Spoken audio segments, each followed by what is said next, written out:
When will the tribulation and all these things you're talking about happen? In this generation. The exact day and hour, I do not know. Only my Father knows. What do you think about Jesus? I know he said the temple will be destroyed in our generation. I'm calling cap on that, though. The guy is talking to people 2,000 years from now. What's it like being a dispensationalist? I think Jesus was still capping on the temple being destroyed in our generation. I know it's destroyed behind me, but he was talking about a temple 2,000 years from now. So like, the temple's on fire, but don't worry, y'all. Jesus coming back is gonna happen in the real tribulation later, when there's like computers and people identifying as animals and stuff. We're only being starved, burned alive, and can't buy or sell anything unless we listen to the high priest.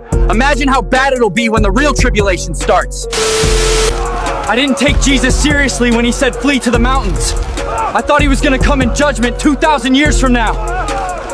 You see Jerusalem surrounded by armies. You know that its desolation is near. Wait a second. Were you talking to us? Before I start this video, I want to make something very clear. What we're talking about today is an internet theory, something circulating online that we've discussed before, and many of you were curious about. I'm not claiming this is fact or historical truth. It's just an exploration of ideas, asking questions, and trying to understand different perspectives. This video is not meant to disrespect Christianity, Yahuwah, Yahweh, or anyone's beliefs. So please take this as a discussion, not doctrine. And if at any point this topic becomes too much for you, please shut the video off and take care of yourself first. You won't offend me at all, and I'll catch you in the next one. And for everyone else, it's time we dive back down Satan's little season rabbit hole. So buckle up, get comfortable, and happy truth hunting. Roll the intro. They live, we sleep, the alarms going off, beep beep. Time to wake up to the deceit. Our whole reality's made up by the elite. If you've been a subscriber here, you probably remember my full breakdown on the theory known as Satan's little season. A few weeks ago, I made a deep dive into what it means, the symbolism, and why so many people are starting to believe that the millennial kingdom of Christ has already came and gone. Basically, the idea behind this theory is this. What if the rapture already happened? What if Christ already ruled the earth for 1,000 years?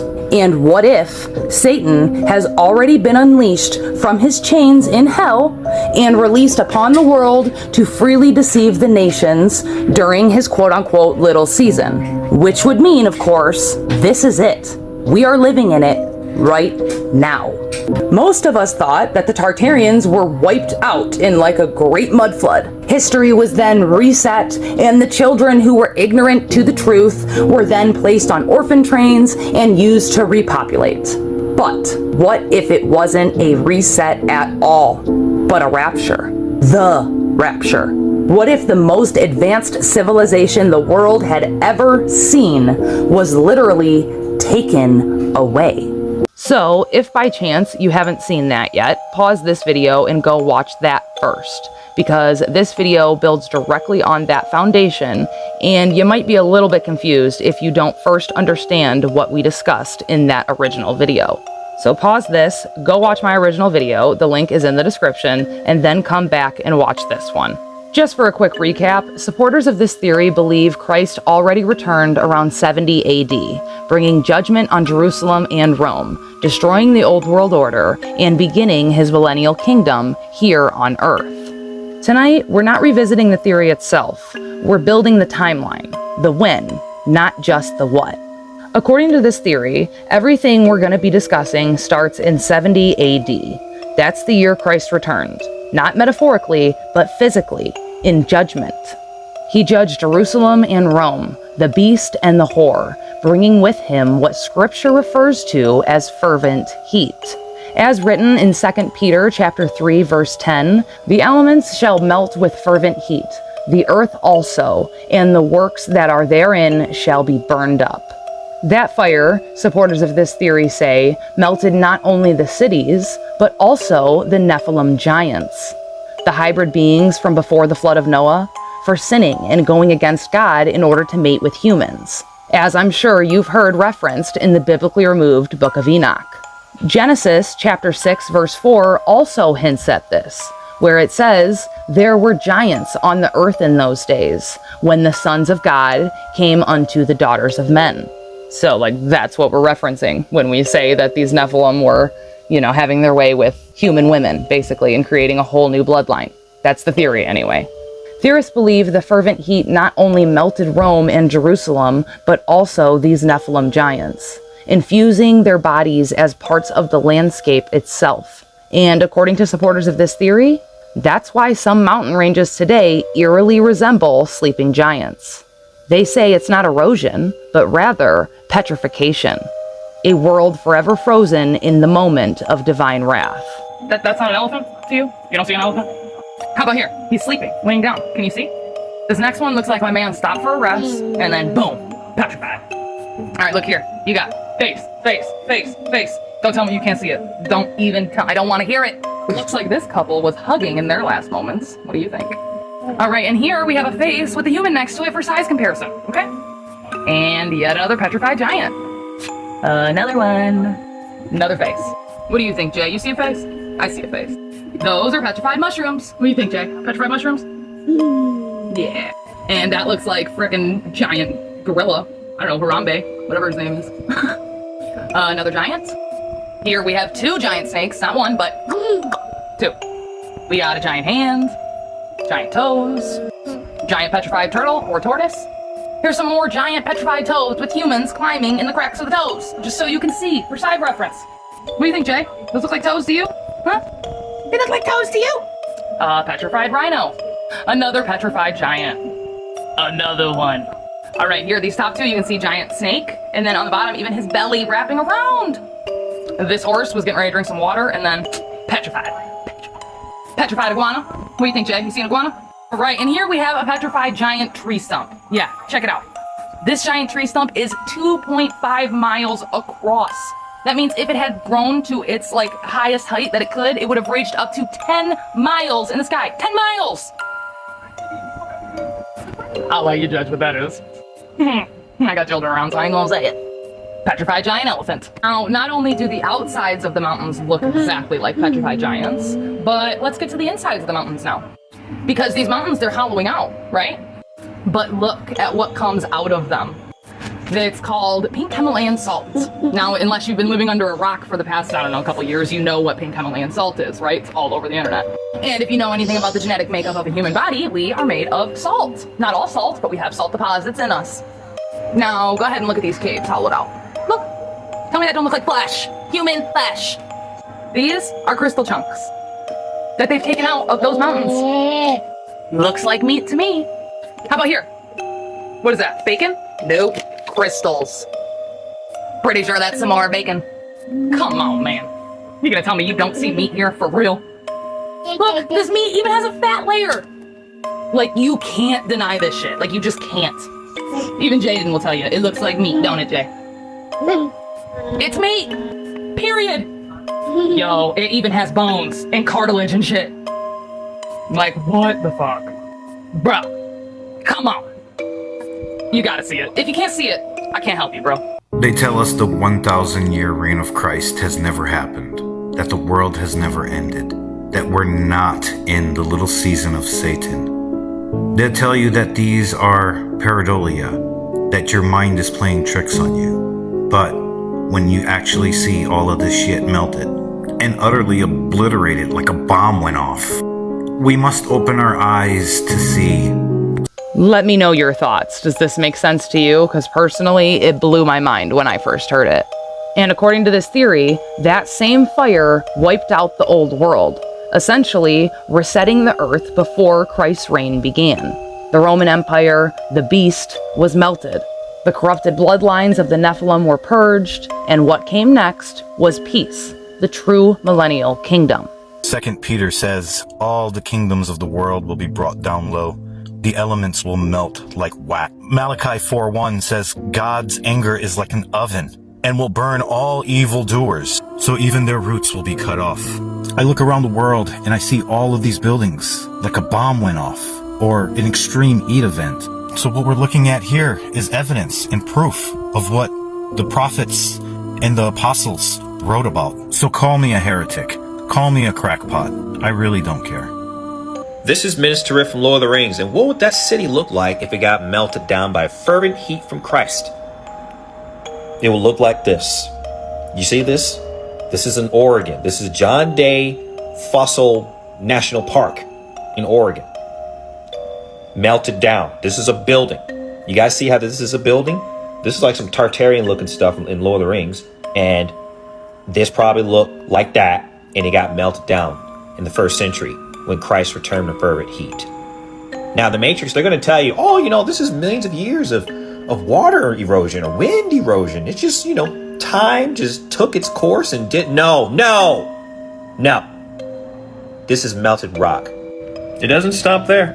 It doesn't stop there. Look at that. Drip downs, melting, sloped, melted. Like I said, this is in Oregon. And it's just, I mean, that's how ice cream looks. You set out ice cream on a hot summer day, and it's going to do that. It's going to melt down. Look at these buildings. Look at these buildings. Those are structures. That's Minas Tirith. That's Minas Tirith. Essentially, they got melted down. Look at these buildings, man. Do you guys see what I'm saying now? I'm not tripping. I'm not tripping on this. There were so many cities around the United States that got obliterated. They got taken out with fervent heat. Clearly, this is a stone city that was melted down. Hey, man. Oh, it's just natural. It's natural. It's just millions of years. Okay? You can believe the Matrix programming if you want to. But they're lying to you. They don't want you to know the truth about this earth. They need you to believe those textbooks and those officials, those pseudoscientists. No. Utah is a wasteland. Utah got smoked by fervent heat. Look at these towers. This used to be a city. And when the day of the Lord hit in the 1st century, this whole city got melted down. All these dwellings and towers and buildings. These look like buildings. Now, if you've seen the city of Petra in Jordan, go watch my Petra video on my backup page. It's in my bio. Look, this used to be structures, buildings, walls. Petra was the same way. Petra was a Roman city that got taken out by fervent heat, melted down. And I mean, look how smooth that is.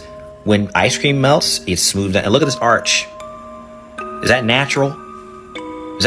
Come on, man. Natural formation? How'd that form naturally? 2 Peter chapter 3, verses 10 through. Peter is talking about during the day of the Lord, fervent heat hits and the elements melt. Okay. Now, Utah got smoked. The Grand Canyon got smoked. Look how smooth that's melted, man. It's deformed, melted. And that's a bridge up there. You think that's a natural formation? That's a bridge. That's a sandstone bridge. And look at the drip downs. This looks like a sphinx that got melted down and deformed from fervent heat. Look at that. Looks like a structure. Looks like a building to me. I was just in Egypt a month and a half ago looking at this with my own eyes. That's a sphinx. And this over here looks like a melted sphinx with its head removed, possibly. And this over here looks like a pyramid or some type of structure. Okay? The Grand Canyon is suspicious. And that's why they don't let you go in certain places in it. This whole place was a pagan area. This could have been the original Egypt. Who knows? Because they lie about all the locations, all the continent sizes. They hide information off the maps. So who knows what the Grand Canyon really is? And it was smoked with fervent heat. That much is clear. This is all melted. I can see it clear as day. Melted. This is an elevated, high-up view of the Grand Canyon. And this looks like it got struck by lightning. Jesus said when he returns, he will return like lightning. It'll be so fast, unexpected, you won't be able to prepare for it. And perhaps his judgment also was actual lightning, destroying areas, melting places down. Grand Canyon got smoked. Okay? And other places got buried. Volcanoes erupted. Earthquakes, all that stuff. 1st century catastrophes. It seems like Christ returned.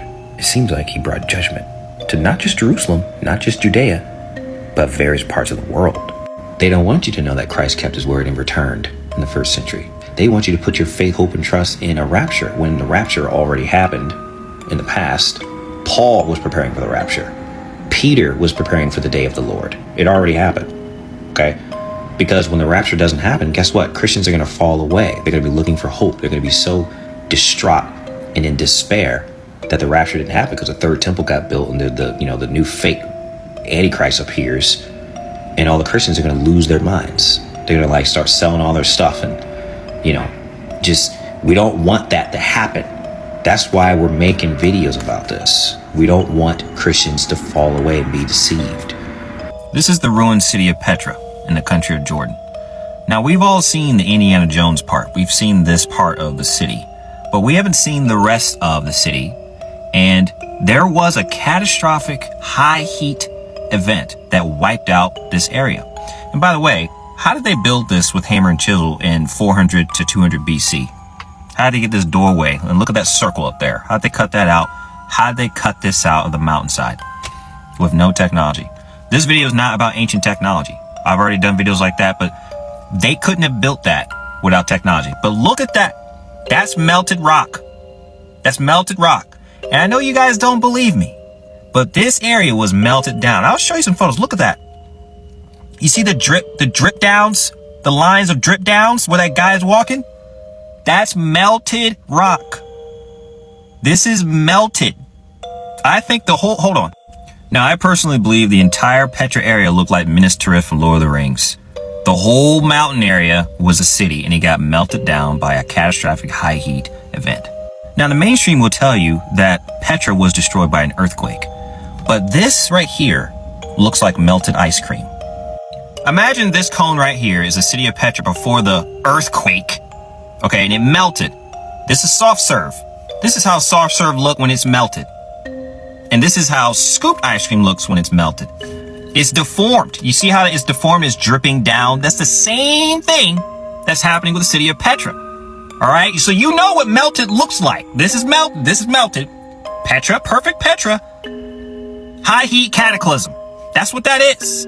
If you can't see that stone, that rock is melted, I don't know what to do for you. I don't know what else to do for you. That looks like melted ice cream. You can see the lines. It's dripping down. This was overhead. This was above the city, downward. This is not an earthquake. It's not an earthquake. Oh, it was just an earthquake. We need you to believe us. L-I-E-S. What does that spell? Cap. How hot does it have to be for rock and stone to melt? At least 2,700 degrees Fahrenheit. So, can an earthquake cause stone to melt? The answer is no. Not like this. Because when they say, earthquakes can cause magma, that's under the earth. That's like at the fault lines. It doesn't happen up here. It doesn't happen from the top down. Look at this city. For one, how they built that with no technology, with hammer and chisel. That's that. And they're trying to tell us that the earthquake caused it to be a rounded, melted ice cream cone looking area. Y'all see the melting? How it's sloped down and deformed looking? It's like hanging over. This is a melted city. It got melted by either a direct energy weapon or some type of possibly biblical cataclysm. And people don't want to talk about that. There's burn marks too.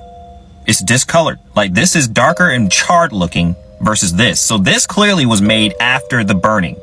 So Petra got destroyed and maybe the survivors built this part. It's called the treasury. Because look, the stone is different. This is light and nice and pristine, and this is all charred up. This is burned. This got burned out. And no earthquake caused that. Do you think an earthquake caused it to be deformed? The answer for me is no. This is not earthquake. This is high heat. Again, look at that. Slope down. They're sloped down. It's leaning that way. See that? Look, melted pillars. Everything is sloped, dripping. This was a mountain city like Minas Tirith. What do you think Lord of the Rings got that idea from? They got it from reality. Art imitates life. Deformed, burn marks. Take a look. Take a look. This is melted. You have rock dripping down, sloped down, high heat. High heat. That whole city got burned out. Burned out. The point of this video is to get you to open your eyes and question the mainstream and be a critical thinker, and don't just accept what the mainstream and the news and the history books and these officials. Don't accept what they say as facts and truth. They make up the facts. They make the facts up. A lot of history is just complete fabrication, man. And if the event did happen, they omit stuff or they add stuff and change things so you don't know what's really going on. This place is actually a biblical place. It was called S.L.S in the Bible. It was in the book of 2 Kings and also the book of Isaiah. and Petra means rock or stone. Historical records claim that in 536 AD, the sun vanished for more than a year. A mysterious fog dimmed the skies, causing famine and plague. Modern science blames it on volcanic ash, maybe from Iceland, maybe Krakatoa, but nothing quite fits, so we don't really have a clear-cut answer or cause. According to believers of this theory, however, that didn't occur in 536 AD at all. Proponents argue that the darkening of the sun actually occurred in 70 AD, right after Christ's return. In many versions of this theory, the cosmic signs, like the darkened sun, fading stars, and celestial upheaval, occur with or just after Christ's return.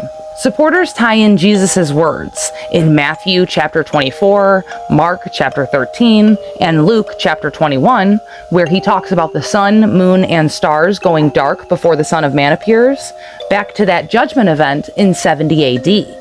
Others point to 2 Acts chapter 2 verses 19 through 20, where it says, and I quote, "The sun turned to darkness, the moon to blood," as a prophetic echo of that first century upheaval.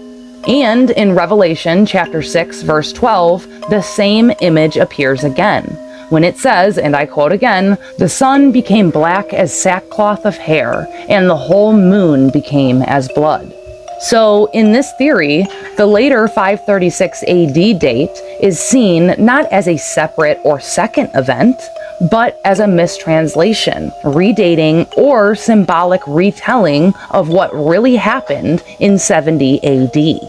The darkened skies were not volcanic dust or due to natural disaster alone. They were the smoke and shadow of divine judgment, signaling the cleansing of the old world. The worst year in human history was the year 536 AD. Oh. Okay, 536 AD. When was that? What was happening at that time? They called it like the year of darkness. There was a volcano that erupted in Iceland that ended up making the sky dark around the entire world, or the recorded world, which would be like Europe, Asia, Africa. Yeah. Dark for an entire year from this cloud of how big an entire year? Entire year. Like to where all these different nations recorded that year of like the sun gave off light like the moon. Oh my gosh. Like it gave off no warmth, and the global temperature dropped 15 degrees within that year. And so there was mass famine. Yeah. It was like recorded in China that it was snowing during the summer. Yeah. Sounds like you're just describing Portland at this point. Like, But what that did was, with the famine and all that stuff, all these rats would come in because it was so cold outside. They would come into homes, which ended up leading to the bubonic plague. No way, because they carried it. Wow. Yeah. Wow. It was like the first recorded plague was from the result of this volcano going off in Iceland. Now we have to talk about Pompeii. Historically, Pompeii was a busy Roman city at the foot of Mount Vesuvius. And according to modern history books, the volcano erupted in 79 AD, sending a massive cloud of ash, pumice, and hot gases all over the city. Buildings collapsed, streets were burned, and thousands of people passed away in an instant. Archaeologists later uncovered the city under meters of ash and made plaster casts of the voids left by decomposed bodies. Those frozen, twisted poses that make Pompeii so haunting. Now, according to this theory, that official 79 AD story is part of a larger picture. Supporters of this theory claim Pompeii's destruction wasn't just a normal volcanic disaster, it was part of the same fervent heat that judged the old world in 70 AD. And believers of this theory say that this event took place in 70 AD, rather than 79 AD like we are led to believe. In that view, the frozen bodies, melted cities, and molten landscapes aren't only the result of ash and pyroclastic flows, rather, they're physical evidence of divine rule and judgment. Humans and buildings petrified in the single instant of God's cleansing fire. The perfectly stopped moment in the ruins becomes a marker of the larger purge that reshaped the world and melted the Nephilim-like forms into the landscape. A city and its people, frozen in time at the exact moment an eruption struck.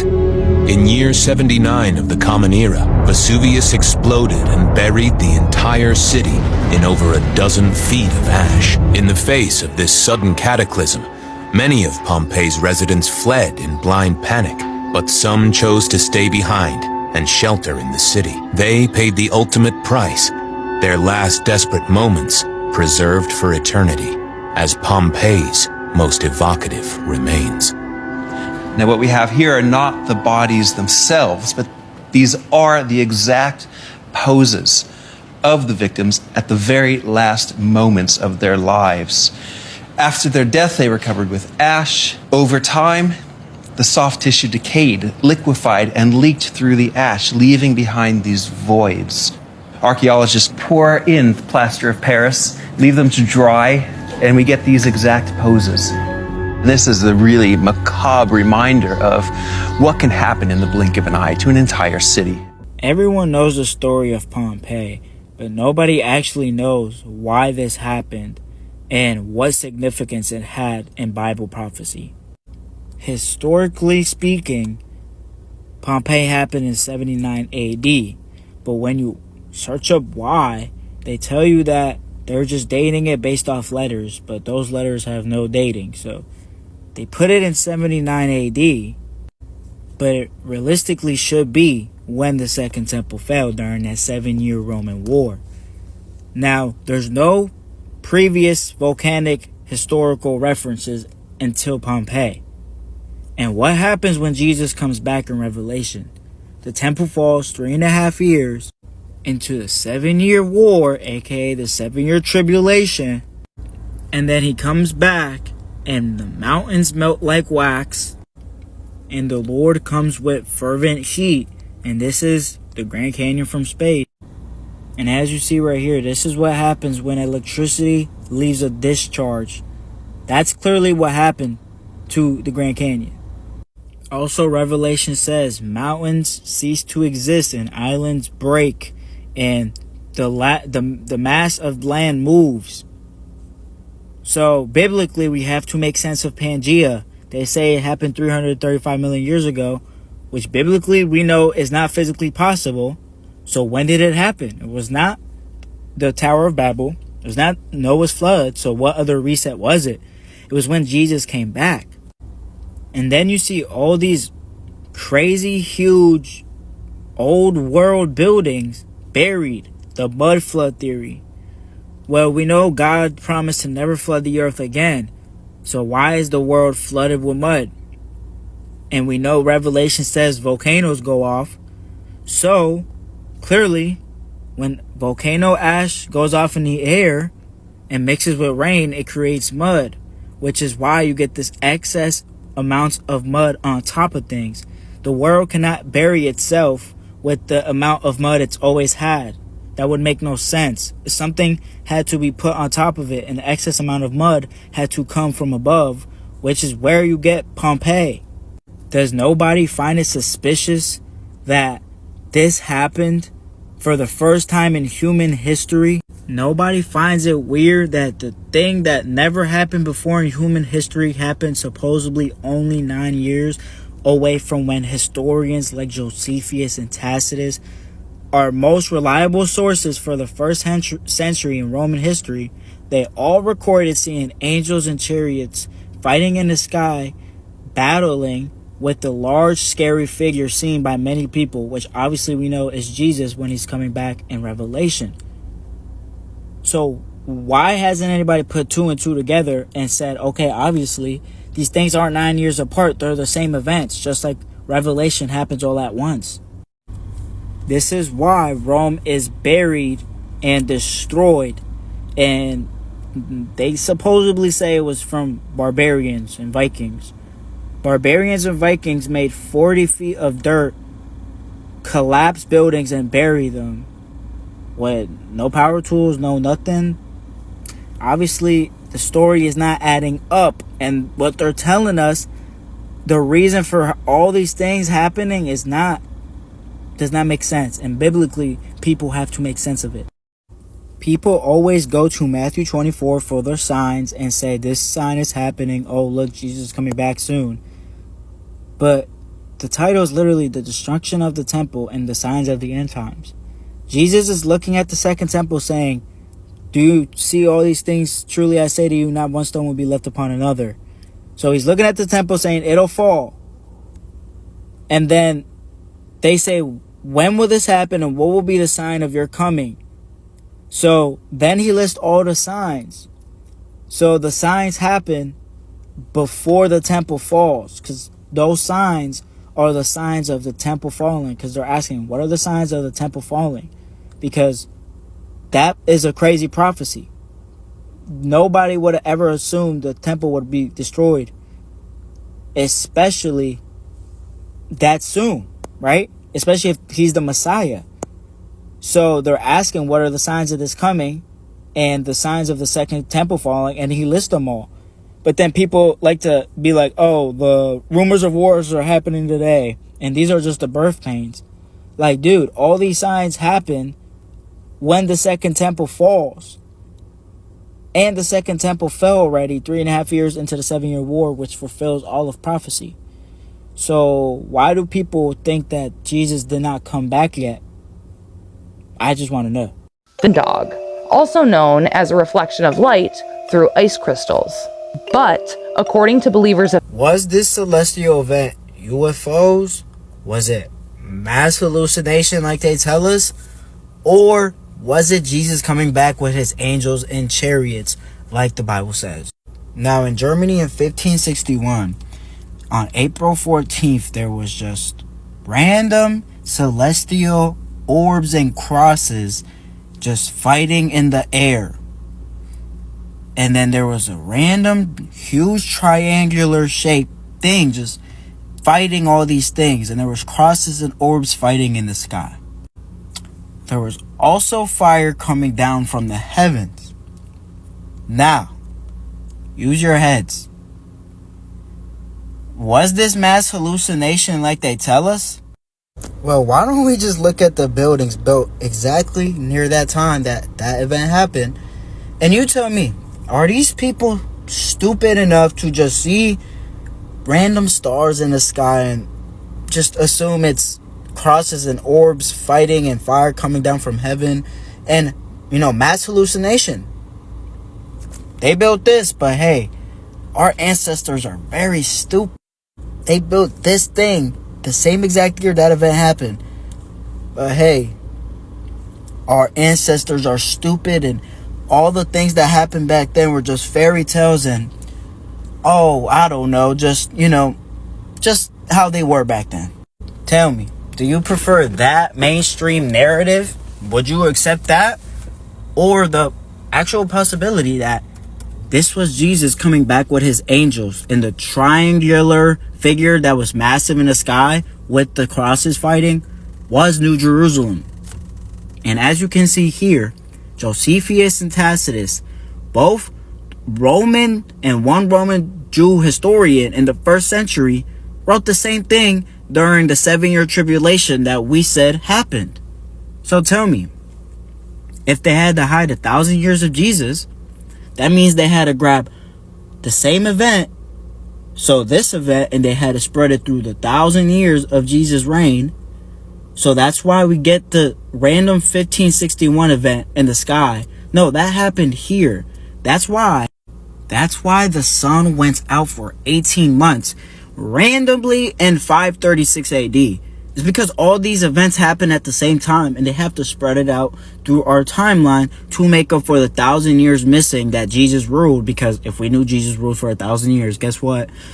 We would all be Christians. The devil wouldn't be able to deceive us like the time we are in right now to deceive us against Jesus. It's used as evidence that the world was... Now, if we rewind the timeline just a bit, back to when all of this supposedly began, we have to talk about Nero.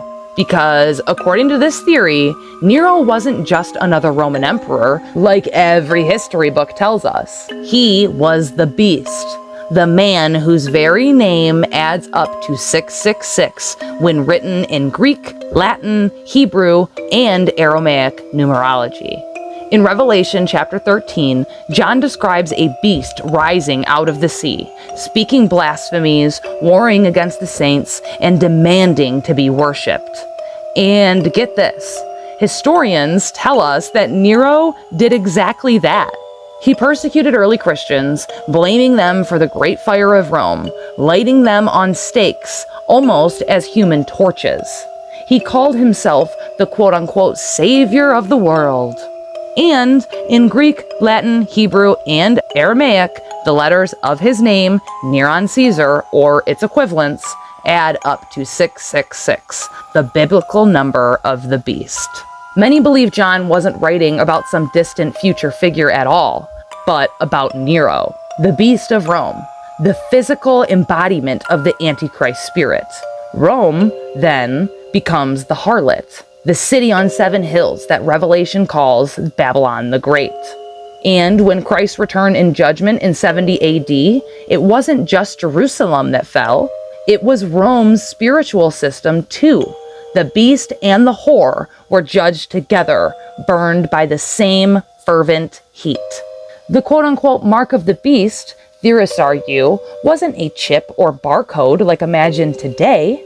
Rather, in first century context, it was an allegiance to Rome, a visible or symbolic sign of obedience.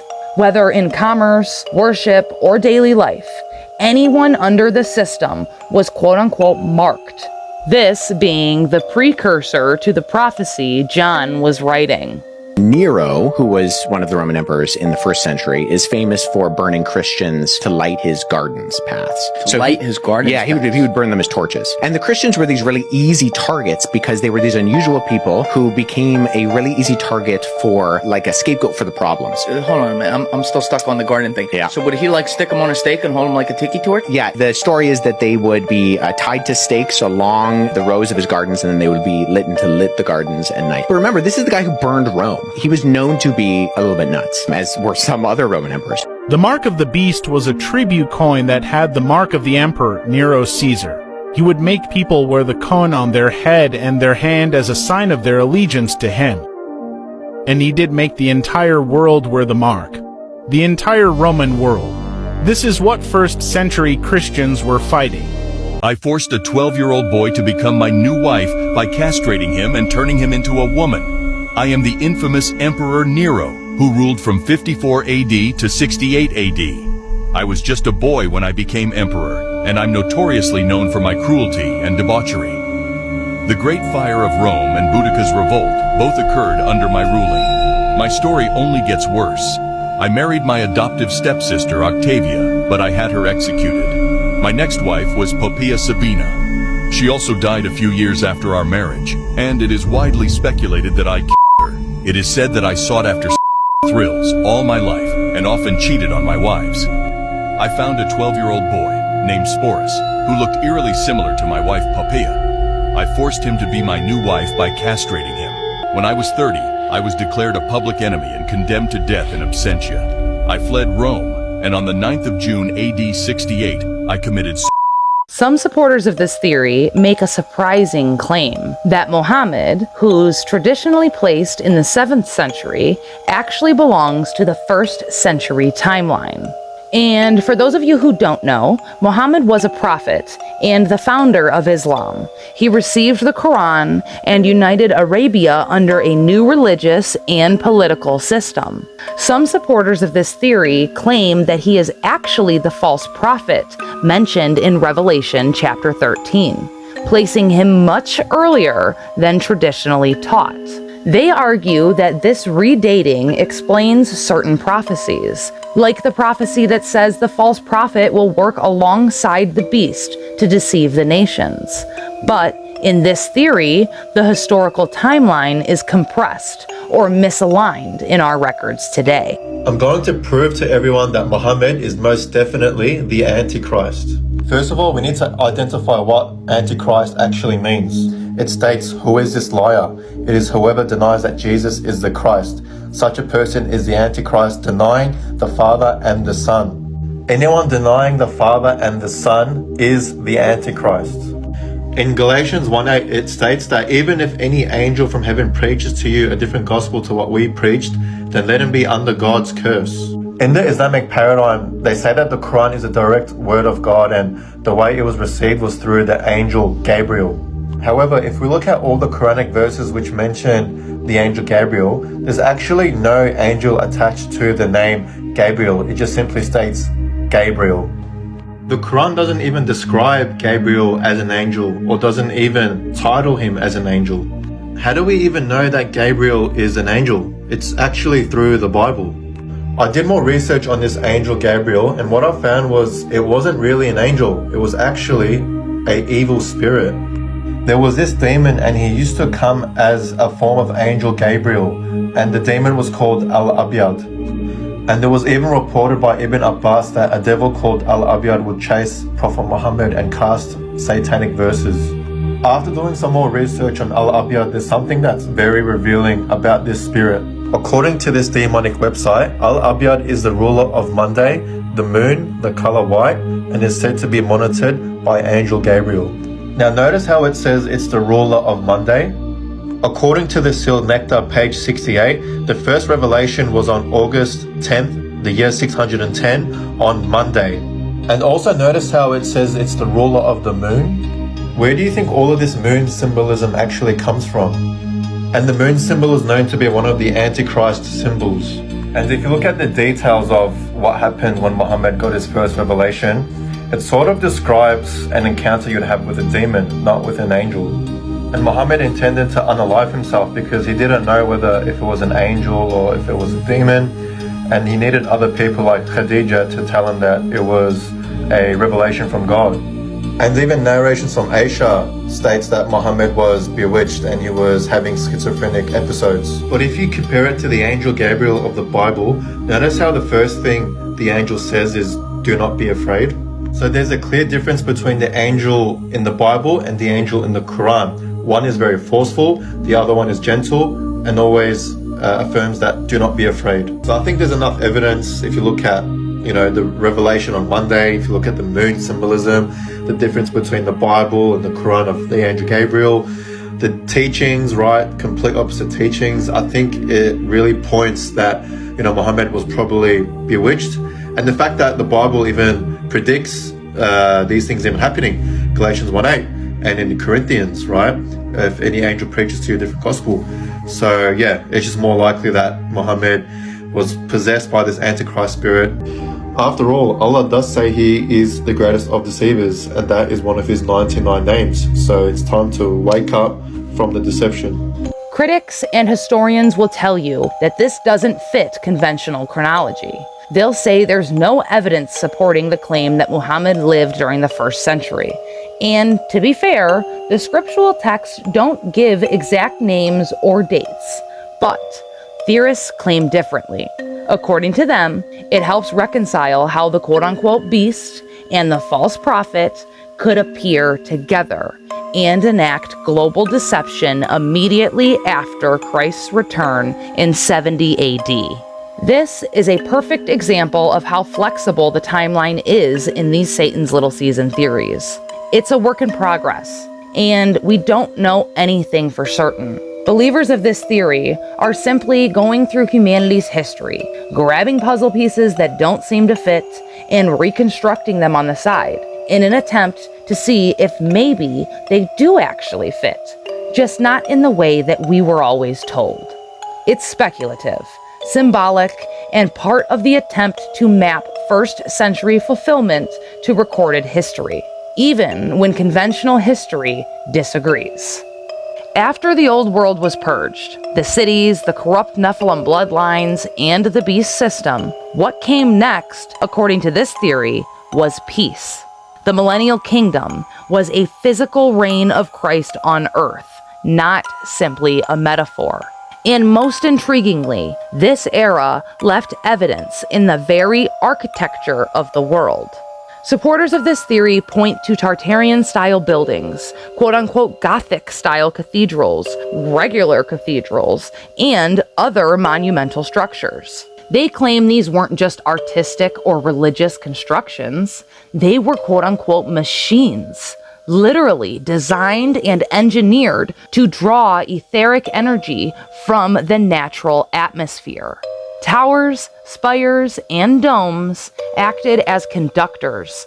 Copper and gold points pulled atmospheric electricity, and massive organ systems vibrated harmonic frequencies that both healed and energized the civilization as a whole. The saints who built these structures were reportedly living with Christ in glorified bodies, imbued with divine knowledge, constructing a world that literally harmonized heaven and earth. Revelation chapter 20 verse 4 speaks of the saints reigning with Christ for 1,000 years. And Isaiah chapter 2 verses 2 through 4 describes nations beating swords into plowshares. Supporters see these verses and many similar ones as proof of this earthly golden age. I know everybody thinks these buildings are Tartarian, but let me tell you why these are the buildings from the 1,000 years of Jesus and not Tartarian. Now, before I even prove this, just know that I'm not saying Tartaria is not real. It was real. It was just a small group of people, though, in Asia during the 1,000 years of Jesus. It was not a worldwide civilization just doing everything. So, as we can see right here, this building right here was supposedly built in the Dark Ages, right? And today, it would cost, to some experts, $300 billion. And the craziest part about that, is that these buildings don't have bathrooms, and that they tell us that people were using the bathrooms, like going poop, in the hallways. But then they built that building, you know what I mean? So they tell us that we couldn't build toilets and all that stuff because we didn't know how to plumb, but we knew how to make buildings. But when you actually know when those buildings were built and see buildings like this that were built at the same time, they always have fountains, and that's plumbing. Like, you can't have a water fountain, especially with that much water pushing out and that many fountains, without plumbing or a knowledge of how that works. So why don't these buildings have bathrooms? It's because Jesus came back and glorified the saints, the people that died for him. He gave them resurrected, glorified bodies, and they didn't have to eat, sleep, and go to the bathroom. These buildings were very clearly for them. That's why these buildings all are in the name of saints. They all represent Jesus. They all have saints painted on them with halos, and then normal people without them. And although they try to hide a lot of the proof within the buildings, a lot of buildings still have proof, like this, where it literally says in the cathedral, 1,000-year millennial reign, and that's in Ukraine. So obviously it was not just in America, it was not just in Europe where Christianity happened, like it was worldwide. For example, this building says J772, but in the mainstream narrative, it'll say 1772, so 1772. But if you're using the context that Jesus came back already, it'd be 772 years and 1,000 years of Jesus. You see the same thing with all the other countries of the world with their coins. They have J1736, right? They'll have a J for Jesus or I for Jesus in Latin and Greek. So as you can see here, it'll say 1736, but then we very clearly see it's a J. So they're clearly trying to hide the 1,000 years of Jesus. There's a reason all these old world buildings have this stone and like crystals, because they were using buildings for free energy, which obviously sounds like something that would only happen if the devil was bound for 1,000 years and humans were living to their fullest potential within, obviously, the restrictions of this world. Now, even if you're a Christian or not, you still have to explain how these buildings right here were supposedly built by the same people here in this photo in America during the same time, because these buildings were built in the 1700s and 1800s, supposedly, right, by these people who were just migrating from England into the country, you know, mining for gold, but then living here, but then making these. So clearly there was a reset where we cannot build this anymore. And these buildings during the 1,000-year Dark Ages were super advanced. And the Dark Ages are called that because supposedly technology, architecture, medicine, none of that advanced for 1,000 years. But then we were building things like this, all dedicated to Jesus and saints, and it had free energy. So what is that? This is the Westminster area in London, and this church is called the Westminster Abbey, and the old name is the Collegiate Church of St. Peter. And they're telling us it was founded in 959 AD, and everything was done by hand, hammer and chisel. They carried all this stone with oxen, and look at that, by hand. And look at that Masonic floor they put in after the fact. Are you guys still believing this information from the mainstream? And they put Charles Darwin in this church. Why would they put Charles Darwin in this church? If you didn't know, Christ returned in the 1st century. He did, and I have other videos about this, and there are other content creators. And this right here is the palace. Now look at that and tell me they did that by hand. This building is perfect. Look how beautiful this is. How did they do that with wood scaffolding and hammer and chisel and stuff like that? This building was built during the millennial reign of Christ.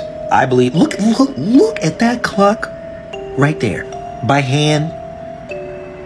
Are you willing to put your 401k on that they did this by hand?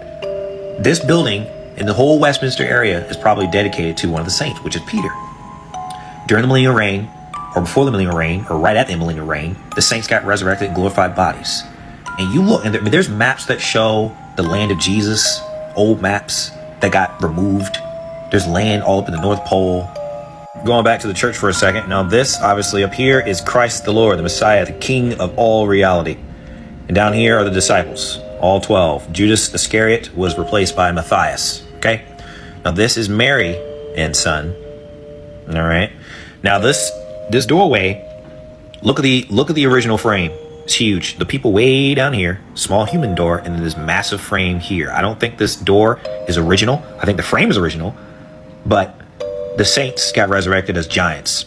All right. And this is the original frame where they walk through. Huge. They're probably like 12 feet tall.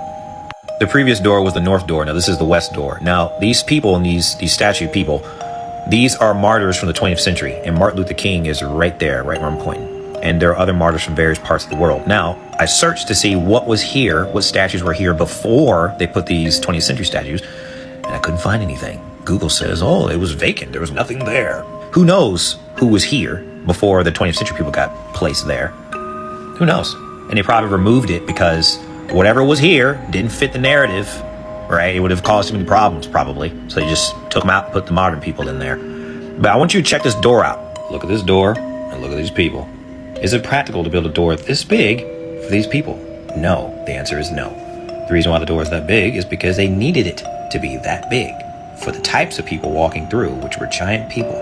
The giants, like the saints, were probably like this tall, maybe like this tall, walking through. So yeah, you need a door that big for them.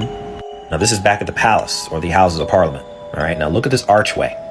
This archway is huge, built for a giant. Look at that person way down there, and look at the door. Look at the archway. Why do they need to have it that big? There's no reason for that. That's because this is built for giants. This is built for the giant saints for the millennial reign or during the millennial reign.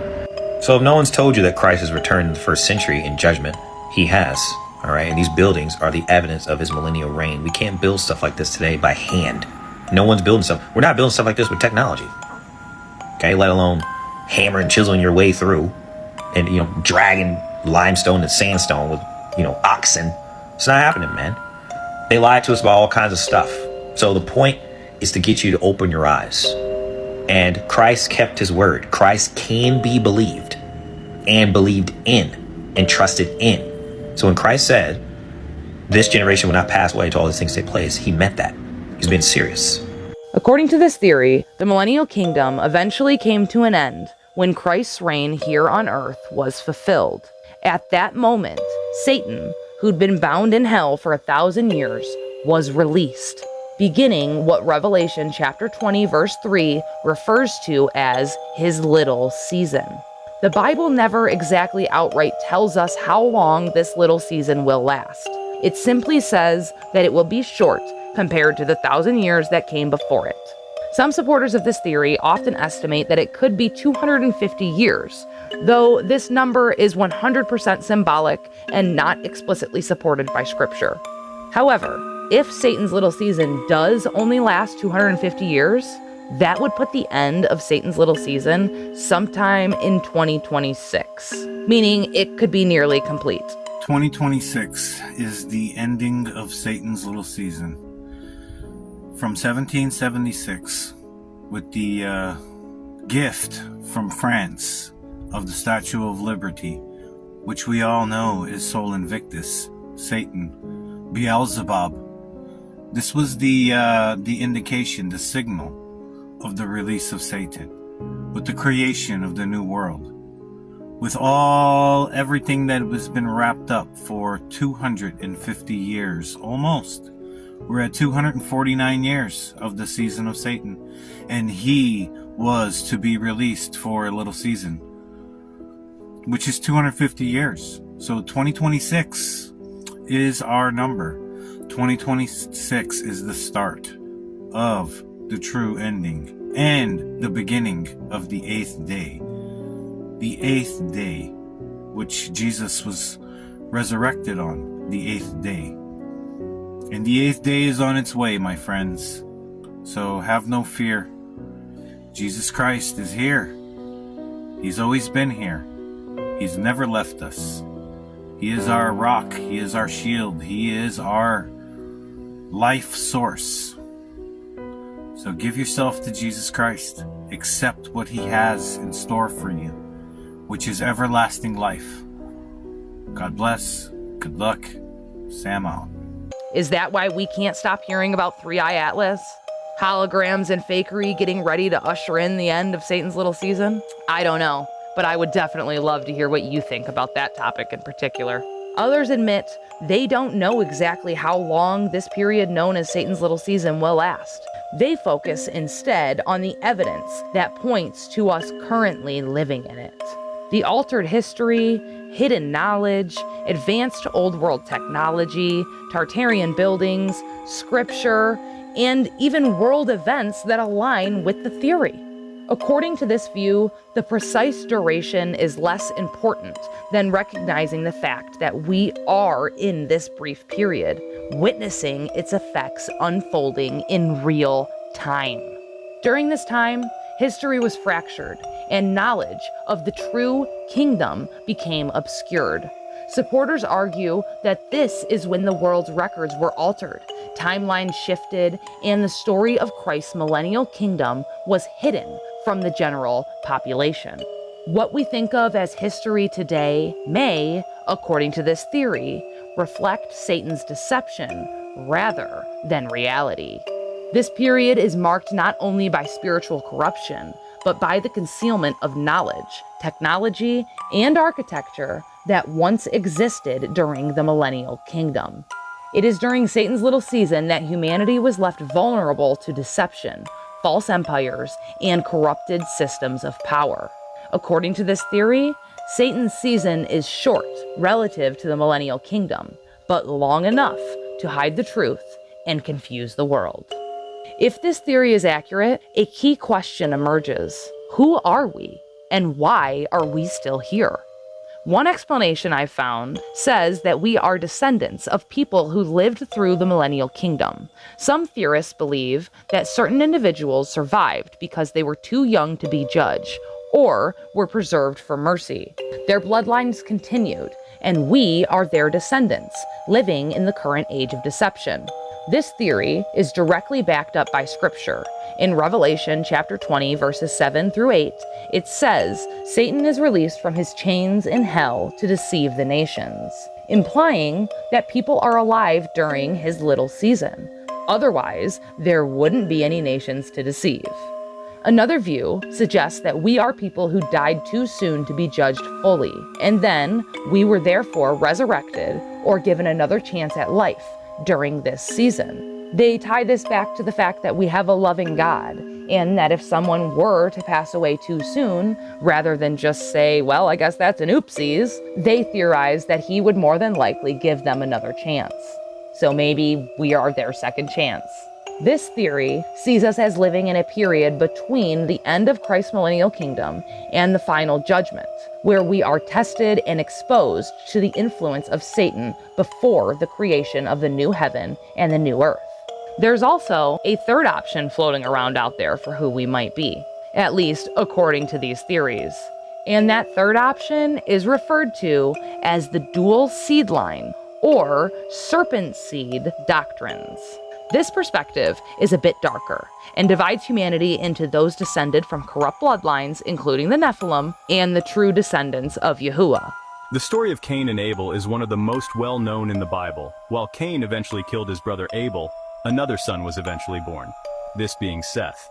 The interpretation described as the serpent seed claims one of Eve's eggs were fertilized by Adam, while the other egg was fertilized by Satan. The story has much deeper implications than just eating forbidden fruit. It also begins a saga of good versus evil that extends through time until this very day. The thinking of Cain being the beginning of a family lineage marred in sin and evil, while Seth's lineage is tied to good, has a definite possibility. We know that good has battled evil throughout time, so if we want to trace this ongoing battle to its source, then we can't go back any further than the beginning of man. I had absolutely no idea that not everybody was taught this. A friend of mine and I were talking the other day, and he was mentioning about how him and his brother have different dads, and I was like, yeah, like Cain and Abel. And he was like, what? And I was like, yeah, I mean, Cain wasn't Adam's son. Were you not taught that? And he's like, no, where did you get that from? And I'm like, Genesis 3. And I'm like, surely you don't think that Eve eating an actual piece of fruit would open her eyes to being naked, do you? So I pull out my trusty King James. Now the serpent was more subtle than any beast of the field. And this word subtle means cunning. Now, of course, the serpent is Satan. He's rapping with Eve and he's telling her, like, listen, God said not to eat of every tree because he doesn't want you to be wise. Now, this word tree is etz in the Hebrew, which means a tree of that nature, and the base root of that word means the backbone of the body. Your arms and legs are your limbs. 3:6. And when the woman saw that the tree was good for food and that it was pleasant to the eyes, and a tree to be desired to make one wise. And it goes on to say that she took the fruit thereof and did eat, and gave also unto her husband with her, and he did eat, and the eyes of both of them were open, and they knew they were naked. Now, of course, once they knew they were naked, they were ashamed. They hid themselves from God. And when God came calling, he was like, hey, what's going on here? And Adam tries to push it off onto Eve. He's like, hey, that woman you gave me, she gave me the fruit of the tree and I ate of it. And God looks to Eve like, what is this that you have done? And she's like, the serpent beguiled me. And this word beguiled in the Hebrew is aspatia, which means wholly seduced, body and mind. And the woman said, the serpent wholly seduced me, and I did eat. Now at this point, of course, God curses the serpent and says that you are cursed above every beast of the field. But he also goes on to say, I will put enmity between thee and the woman, and between your seed and her seed. It shall bruise thy head, and thou shalt bruise his heel. Now that's, of course, a prophecy to the coming Christ. Now, of course, God pushes Adam and Eve out of the Garden of Eden, and it says that Adam knew his wife Eve, and she bare Cain, and again bare Abel, but this word again means to continue in labor, which means that they were twins in the womb, but she was a victim of a second pregnancy, one by Adam and one by Satan. And I'm pretty sure that the very existence of Cain and Abel proves this. You see, God found favor with Abel and not Cain. And of course, Cain wasn't feeling this. He rises up and he slays Abel. And God comes calling again, asks Cain, hey, where's your brother? And Cain, I don't know, am I my brother's keeper? He's like, listen, bro, your brother's blood calls to me from the earth. So God puts a mark on Cain and he goes on to find a wife somewhere, which is a conversation for another video, seeing as how most people believe at this point that Adam and Eve, Cain and Abel are the only people on earth. And all of this is tied up in a neat little bow when you go on to read the genealogy of Adam. This is the book of the generations of Adam. In the day that God created man, in the likeness of God made he him. Male and female created he them, and blessed them, and called their name Adam. In the day when they were created, and Adam lived 130 years, and begat a son in his own likeness, after his image, and called his name Seth. Now, of course, that's because Cain had already killed Abel, so Abel had no way to carry on the lineage. But if Cain was Adam's son, then wouldn't Adam's genealogy begin with Cain and not Seth? Oh yeah, by the way, Jesus talks about this too. Whenever the Pharisees come and start questioning him, he's like, I speak that which I have seen with my father, and you do that which you have seen with your father. Now the Pharisees say, wait, hold on, Abraham is our father. But Jesus is like, nah, if Abraham was your father, then you would do the works of Abraham, but you seek to kill me. But instead, you do the works of your father. If God were your father, then you would love me, for I came from God. And he says, why do you not understand my speech? Even because you cannot hear my word. You are of your father, the devil, and the lust of your father you will do. He was a murderer from the beginning. Now, who was the first murderer? Should you rewind to the beginning of the video, whenever I told you about Cain killing Abel? You are of your father, the devil, who was a murderer from the beginning. This isn't rocket science. According to this view, the ongoing spiritual and moral struggle in the world today reflects this division, continuing the battle between the righteous and the corrupt after the millennial kingdom ended. Now, regardless of whichever explanation you consider, they all converge on a single idea. Humanity remains present for a reason, and the world we inhabit today exists under the influence of Satan's little season, shaped by both deception and hidden history. So, if the millennial kingdom already happened, if history was reset, and we're living in Satan's little season right now, then the year on your phone, the one that says 2025, might not be the truth at all. Some supporters of this theory say that we're currently living in the year 1315, not 2025. And honestly, y'all, all this deception makes it challenging to narrow down a specific year. But what's clear is this: the deception runs deeper than time itself. In 1582, Gregory Pope XIII introduced the Gregorian calendar, replacing the old Julian system. 11 entire days were deleted from history to quote-unquote correct astronomical drift. Written on the calendar, it went immediately from October 4th to October 15th. But that wasn't the only change. Over time, different nations adopted it at different points, which created overlapping and totally missing dates in recorded history. Yet, we're led to believe that it's an accurate log. Critics argue this opened the door for international historical compression. Entire decades or even centuries that could be inserted and or erased, or even both, without the public ever noticing or being any the wiser. This argument laid the foundation for what later became known as the phantom time hypothesis. Wait, Katie, slow down. What's the phantom time hypothesis? I got you. Proposed by historian Herbert Illig, I probably mispronounced that, so my bad. This theory claims that roughly 297 years between 614 AD and 911 AD were artificially added to the calendar, which would mean the events that we call the quote-unquote early Middle Ages may have never happened at all.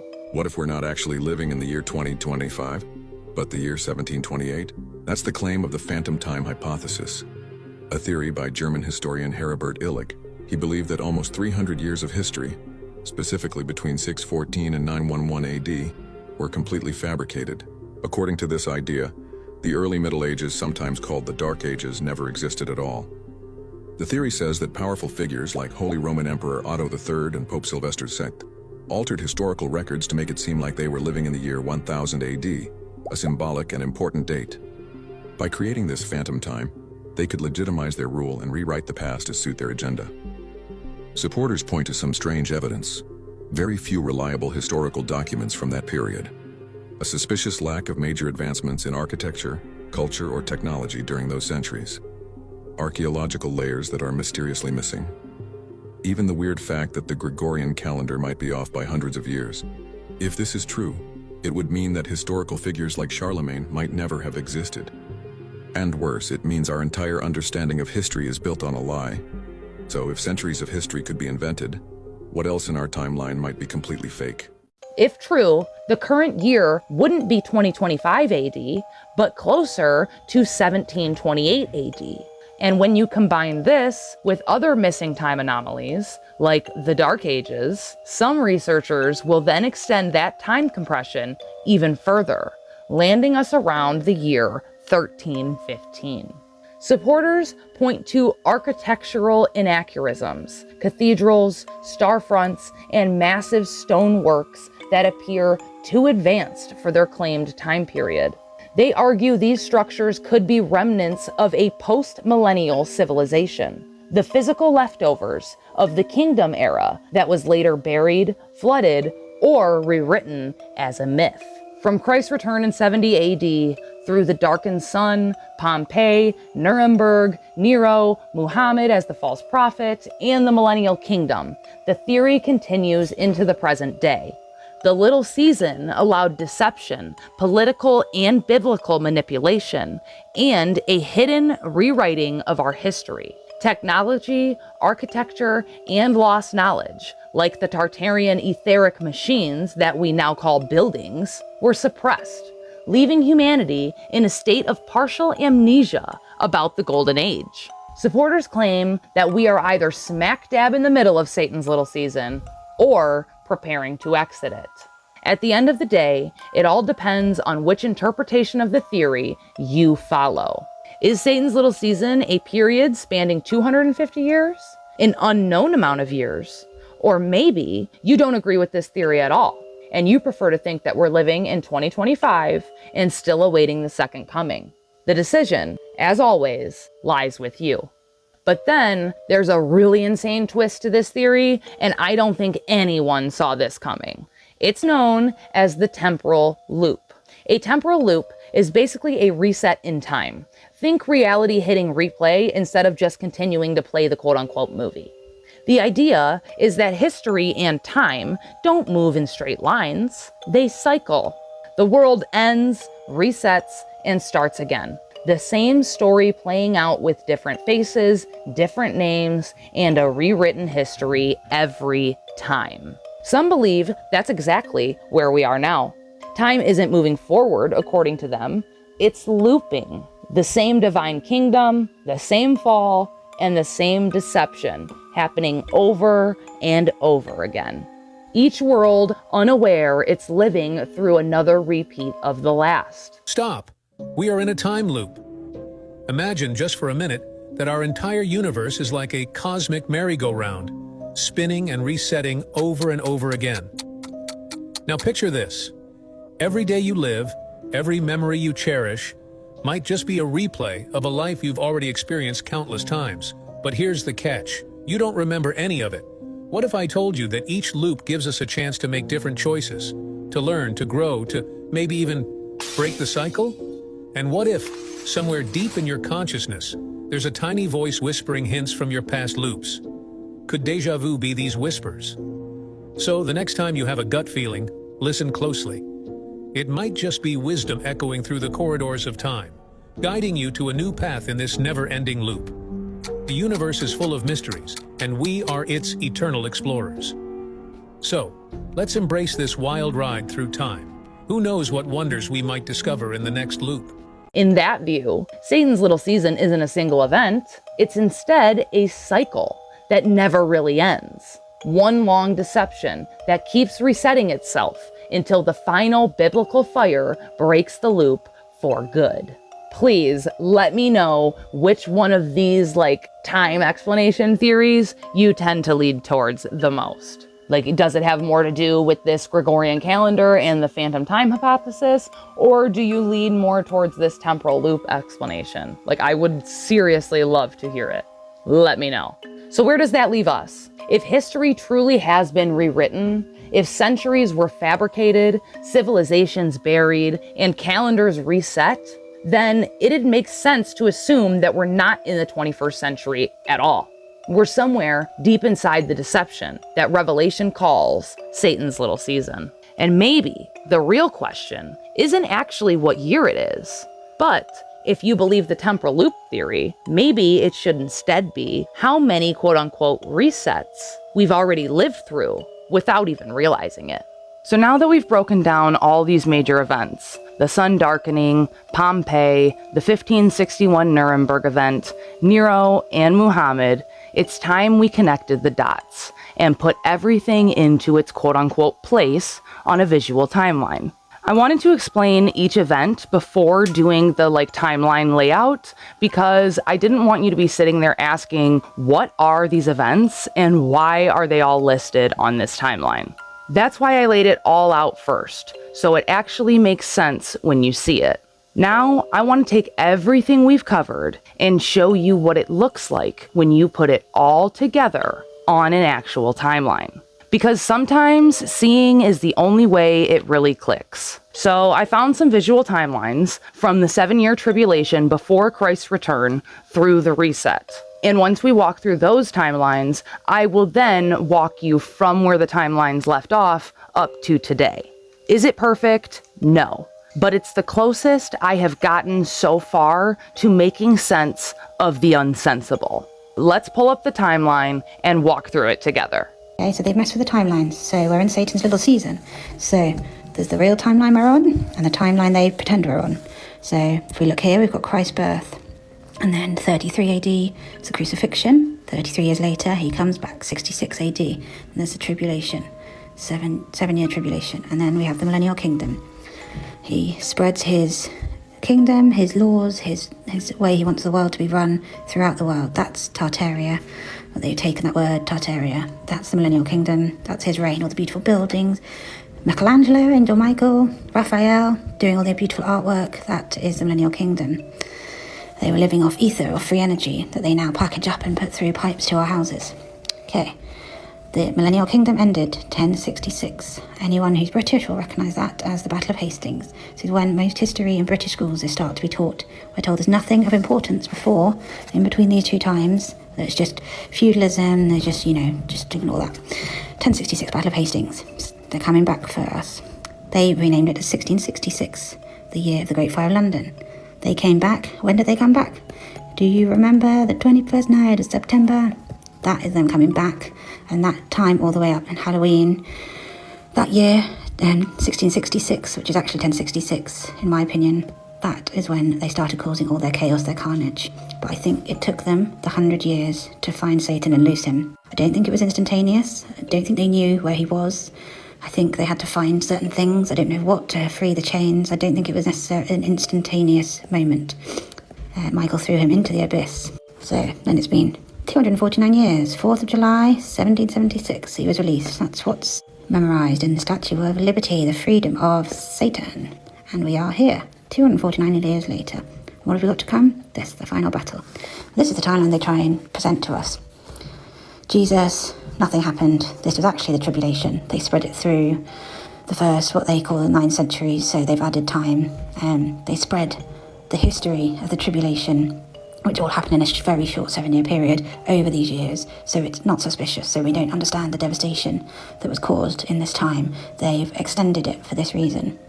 So this bit that they completely ignore is just boring feudalism, few kings, nothing worth noting. Then this is when they added the time to take us to 1666. Some of this, I think, history was true. I think some of it may have even been completely fabricated. I think Henry VIII and his destruction of the monasteries, I think this was all in this time frame. I think that was potentially him coming loose and destroying all of the evidence of this, the beauty of it. And then so we've got 1666, when they admit to the obviously Great Fires, and they all started from here, and the American Revolution. And then we've got 249 years to today, and the next year of celebrations that Trump's arranged to celebrate the 250th year of his season. Okay, I thought it would just be super easy if I just kind of wrote it down and just showed you. Okay, so let's just start here. This may be a longer video, but yeah. So the little season timeline. So we've got Jesus' crucifixion, resurrection in 30 AD. Nero, okay, he was the beast, the Antichrist. This is the tribulation. So, and this was 64 to 68 AD. There's a lot of information you can research on this. But again, it was the worst persecution of Christians, and those who were martyred became the saints in the first resurrection. This is where the mark of the beast happened, right? We don't have to look for it in our time. This happened in Nero's time. And that's like a whole nother video, but that's forced worship. And also you're seeing signs in the sky. So a Christ-like figure. There's actual historical documents showing that there was chariots in the sky ablaze, which is fulfilling prophecy. Okay, and as mentioned, the first resurrection of the saints. Then you have Armageddon, the day of Christ, second coming, whatever you want to call it, the fall of Babylon, which is aka Jerusalem, happening in 70 AD. Okay? Once that is completed, next to be fulfilled by Jesus was the prophecies written about the millennial kingdom. So now, and he's also called it the kingdom of heaven, which is on earth. The saints are reigning with him. And that's for 1,000 years. During that 1,000 years, Satan is bound. Okay? He cannot deceive. So it was the golden age, a wonderful time of peace. Then, of course, unfortunately, because it was a literal 1,000 years, the kingdom ends. And Satan, unfortunately, is released to deceive one more time. Deceive just a little bit of people? Nope, all the nations that are in the four quarters. Okay, they're all deceived for his little season, his little short season. And some say the theory is 1776, which would put us around, 250 years into it. There is another theory saying it's the 1500s. And of course, this whole weird time of mud floods, repopulation, Cabbage Patch Kids, orphan trains, and the rest of the dead do not come alive until the 1,000 years have expired. I think this is us. They messed up our timeline so badly that I'm currently in a paper chaos trying to figure out how this proposed timeline that includes a lot of phantom years could be actually this timeline. And it's quite interesting. I went through all of these centuries searching for clues as to what happened when, how did it happen, and so on. And this is only my first draft. This is a working project because I will have to go through all of this. These are major city fires. These are major floods that happened. These are earthquakes that happened after the reset, but I'm gonna present my first draft. So everything obviously starts with Christ's birth in the year 0.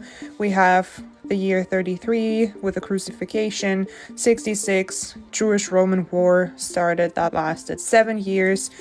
The temple got destroyed in 70 AD. Then we had 79 AD where Pompeii got destroyed by a volcano eruption. Then Rome falls, but we are not sure about that year because it might have been the second year. Regarding Gunnar Heinzen's research, we have 700 phantom years, meaning they have added time here to deceive us. Meaning Latin did not change, no new living quarters arose. They had the same style, the same buildings, the same colors, the same materials. So Gunnar Heinzen is a very renewed, very good chronology researcher. He and many others are suggesting that 700 at least to 1,000 years have been added to our current timeline, especially regarding the Dark Ages and Antiquity. Because, as the name says, Dark Ages, not much was written in that time. Renaissance starts in around 1400. Then we have the 1561 Nuremberg event, which depicts a war in the sky. Then we have 1600 with Galileo arising. We have the 30-Year War. We have Louis ruling France. We have the British Civil War. We have the Industrial Revolution in 1750, and obviously the major and important date of 1776 and the Declaration of Independence. We also have the 7-Year War right here.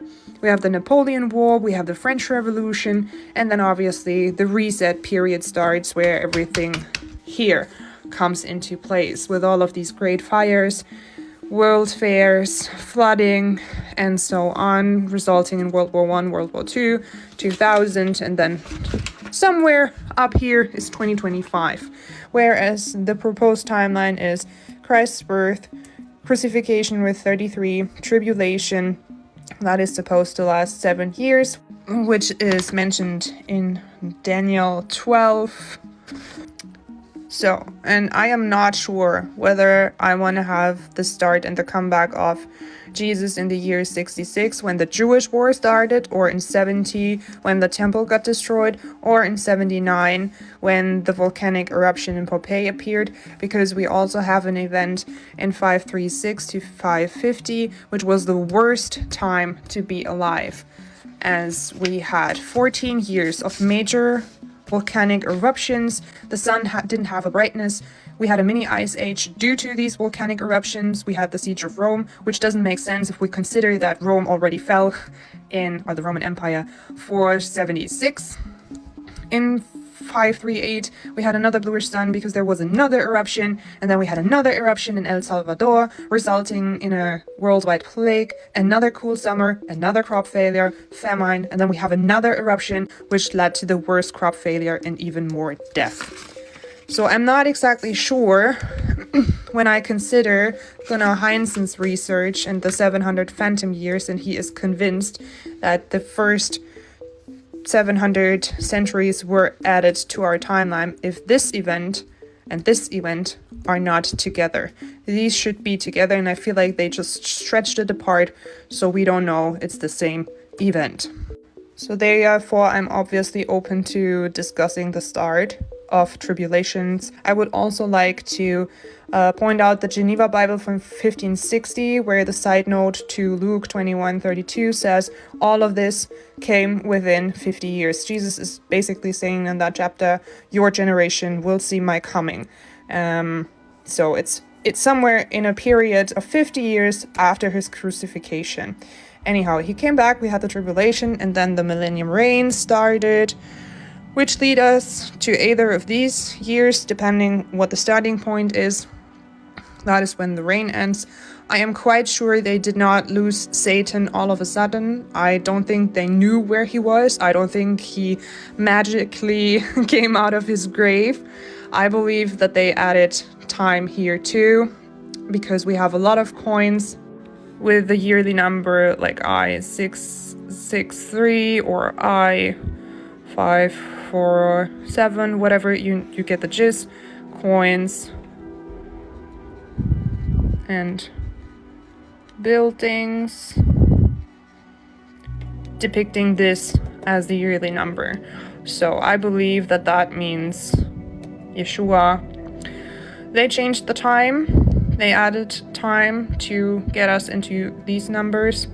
And I believe that Satan was officially loosed with the Declaration of Independence, which was obviously 249 years ago. And next year it will be 250 years. Trump has great celebrations planned for that year. But anyhow, that is my first draft in my paper chaos, trying to make sense of everything, because that reset period is quite obvious. We had so many orphan trains. We had around conservative numbers, 1.7 million kids being shipped just in Europe. The upper bound is 2.5 million kids just in Europe.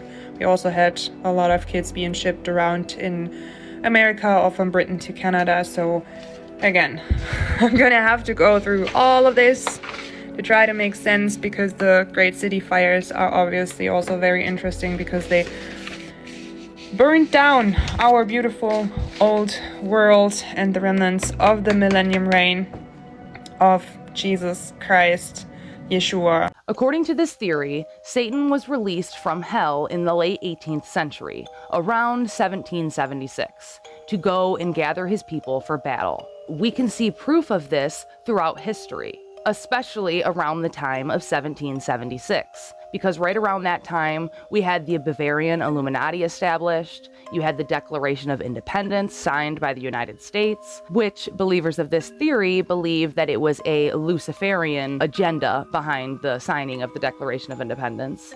You also have the American Revolutionary War, the French Revolution, the Napoleonic Wars, and all of this like chaos and, war time period points to the transition time between the millennial kingdom and Satan's little season. Right around this time is when you had the Luciferian Illuminati member and first president of the United States, George Washington, ready to begin and lay the groundwork for the establishment of this new world order. Because, as we learned in this video, Christ's second coming destroyed the old world order. So, is this why they seem so hell-bent on establishing a new one? I don't know, but I would love to hear what you think. Then we have to mention the fact that George Washington led the Luciferian American Revolution on the Western Front, where we see all of this imagery for the war saying join or die, with the Luciferian serpent cut into pieces, representative of Christ's 1,000-year reign. But after Satan was released from his bottomless pit, these pieces were put back together. And people like George Washington were making sure that these Luciferian agendas were being carried out. A major part of this agenda was to destroy the past, and we can see evidence of this throughout all of these major great fires that happened all around the world at this time. If you go through history books, 99% of major cities have been practically burned to the ground at some point in our history. Supporters of this theory claim that this was part of the agenda to destroy our true past, not only the buildings and technological advancements, but also what was contained within them, the records, the books, the knowledge, and the truth. And then, on the Eastern Front, you have Napoleon Bonaparte, who led the Luciferians in Europe, Asia, and abroad. And he, of course, had the same goals as George Washington, he just carried it out across the Atlantic, not here in the United States. And we can see evidence of this in this picture of him marching out of Moscow, with Moscow burning behind him. Then, of course, right around this time, you have the fact that the French gifted the Americans the Statue of Liberty, which we talked about in my last video is not a statue of our liberty, but a statue of Satan's liberty and him being released from hell. So you have to, of course, ask yourself, why did the French gift the statue of Lucifer, liberty, to the United States? Well, according to this theory, it's because they were the heads of the East and West during this Luciferian revolution, or during this transitional time, destroying evidence of the past and establishing a new world order, since Yahweh destroyed their old one. We even see more evidence of this when we look at the sculptor and designer of the Statue of Liberty. I am going to mispronounce this name, so be nice to me, but his name was Frederick Auguste Bartholdi, and he, of course, was a Freemason. And here, just to prove a point, he is pictured showing his allegiance to Lucifer through his Masonic hidden hand gesture. We also see that the Statue of Liberty not only resembles Satan, like I already mentioned was discussed in my first Satan's Little Season video, but also the Statue of Liberty very much so resembles their god, Apollo Mithrash Samarsh. I probably f***ed that up too. Better known as the sun god. Immediately after Satan's release, the next time period that we see is the Renaissance era, which of course is where we saw the creation and establishment of many key ideas that together all factor in as necessities in order to carry out the establishment's wishes and Satan's big master plan. Inventions of things like the Shakespearean theater, because of course the whole world's a stage. You have Edward Jenner creating the smallpox vaccine. The pharmaceutical industry was established. And I don't know about you, but personally, when I look at that serpent symbology in the medical industry today, it makes a hell of a lot more sense now. I'm just saying. Then, of course, we have Sir Richard Owen, who coined the term dinosauria. We even have a picture of him with his quote-unquote first dinosaur, which obviously isn't even anatomically correct. It's literally a joke. Dinosaurs aren't real. They never were, according to this theory anyway. And we can see the practice of this carried all the way up into today with, practices like paleontology. And then, of course, we cannot forget to mention how Charles Darwin proposed the theory of evolution and the Big Bang Theory right about this time, which literally contradicts the word of God and takes away people's purpose and meaning. Suddenly, humans are no longer Yahweh's divine creation, living a life of beauty, inspiration, and purpose. They're instead monkeys, flying on a ball through outer space, slaving their divine lives away, working for some megacorporation. Our lives no longer have purpose or meaning. All of a sudden, we're a freak accident, if you believe the mainstream narrative anyway. These are all direct attacks on the word of God, to make him seem like a made-up fairy tale, who, if you believe the official narrative, we can't trust. Because if they can get you to doubt the first book of Genesis, or how the world was created, or the fact that Jesus said he was coming back, but he never actually showed up, so I guess he's a liar, huh? Then the rest of the Bible and Yahuwah and Yahweh's teachings become more malleable and easier for them to be manipulated further. I'm just saying. How deep down the rabbit hole have you gone? Is it finding out that we don't live here?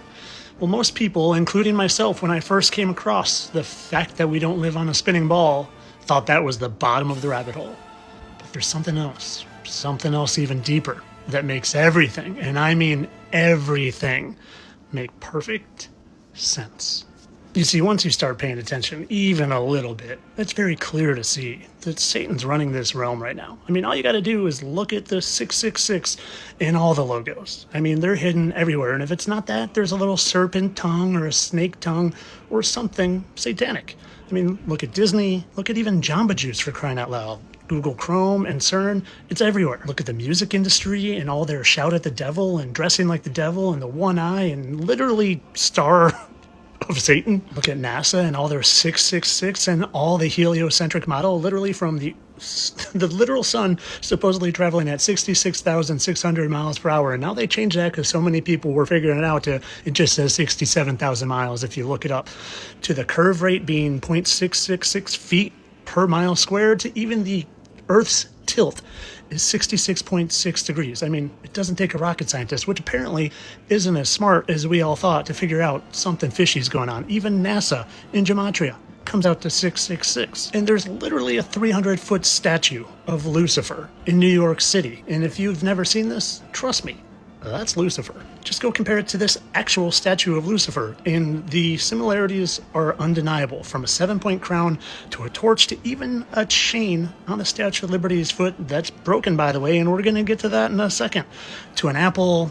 Trust me, Statue of Liberty is Lucifer. Which brings me to the bottom of the rabbit hole, where Lucifer crawled out of his bottomless pit, which is explained in the Bible. And a lot of people don't know that because they're sitting around waiting for Jesus to come back. But maybe, just maybe, he's already come back and we're living in a time past his millennial reign.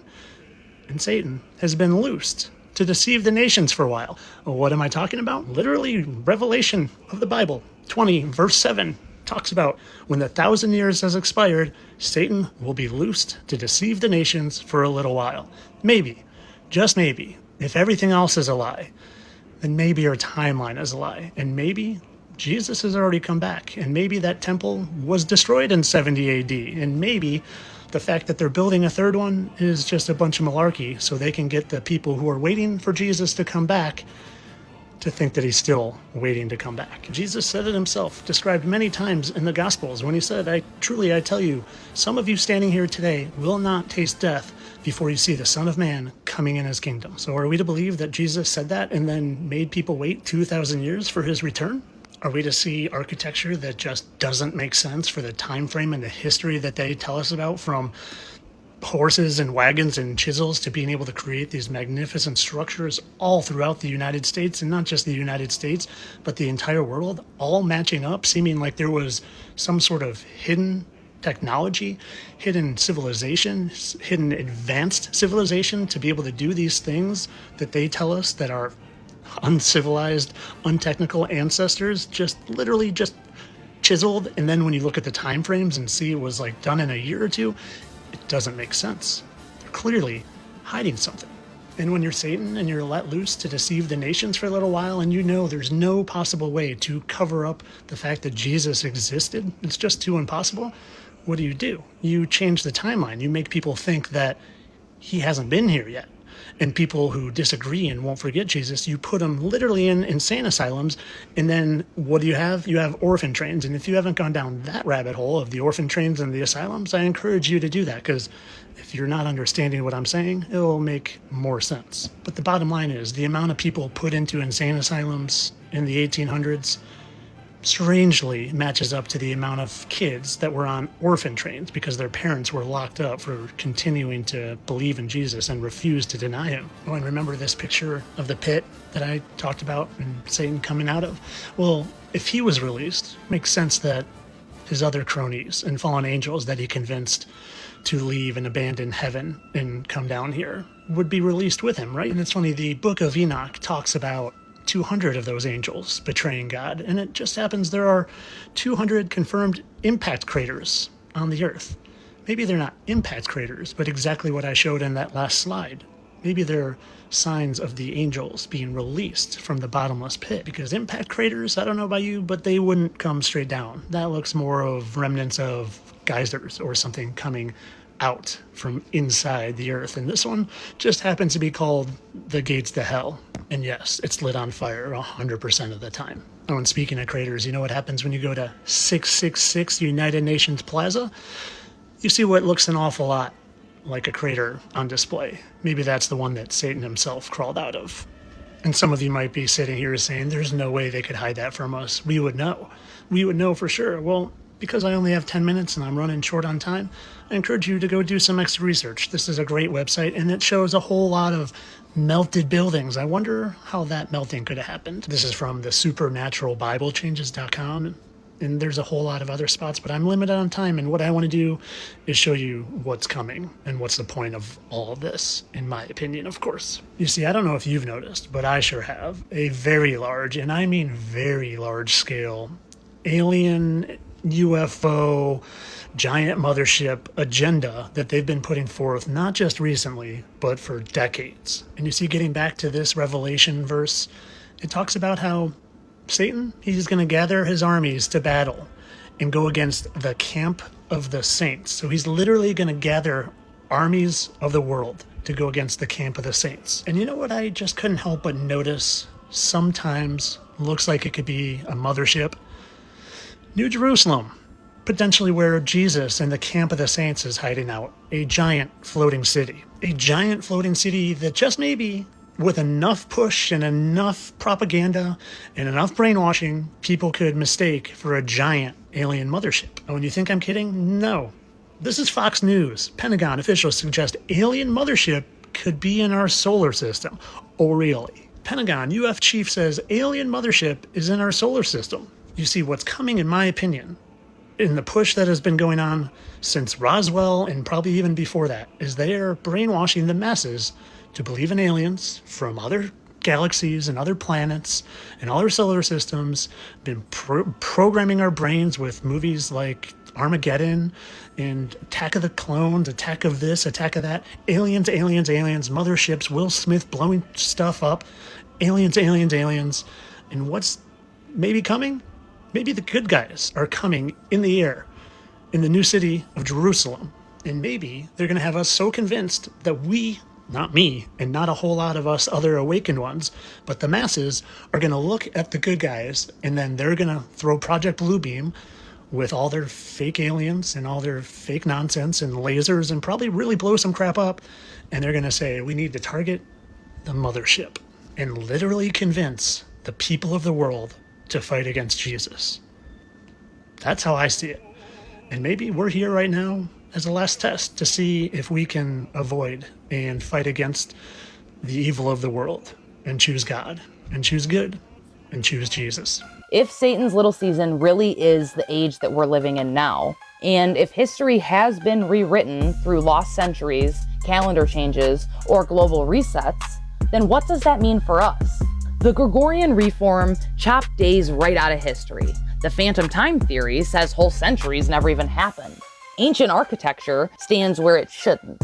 And then the temporal loop theory suggests this might not even be our first time through it all.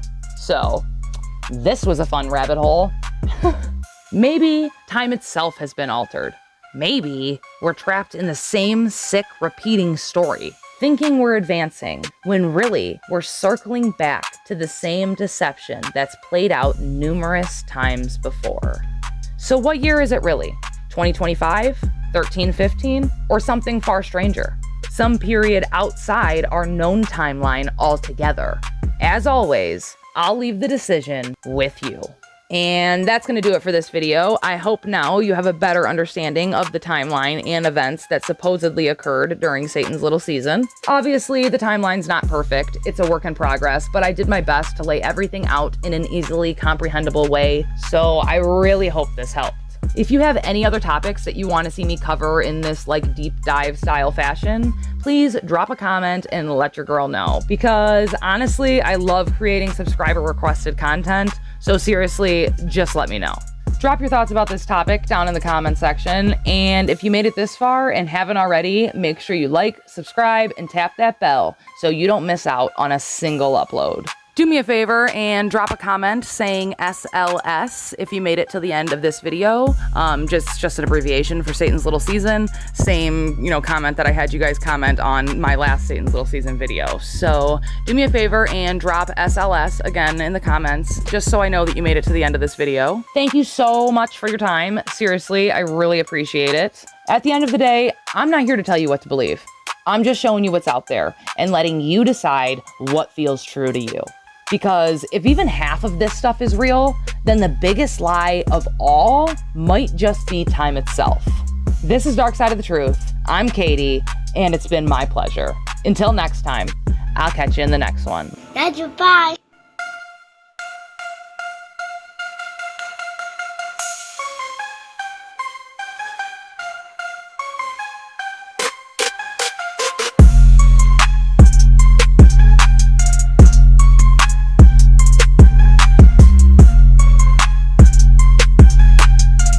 Oh, you're still here? Well, damn, I love you too. So here's a bonus clip just for you. You're welcome. Y'all, are we in Satan's little season? Well, I might have found a clue. Check out this movie clip from 1999, Arnold Schwarzenegger's End of Days, and tell me what you think. 1,000 years has ended. The Dark Angel is loosed from his prison. Get down on the ground and put your hands behind your head. What you've done? Get down or I'll put you down. 1,000 years has ended. You don't know what you've done. 1,000 years have ended. 1,000 years have ended.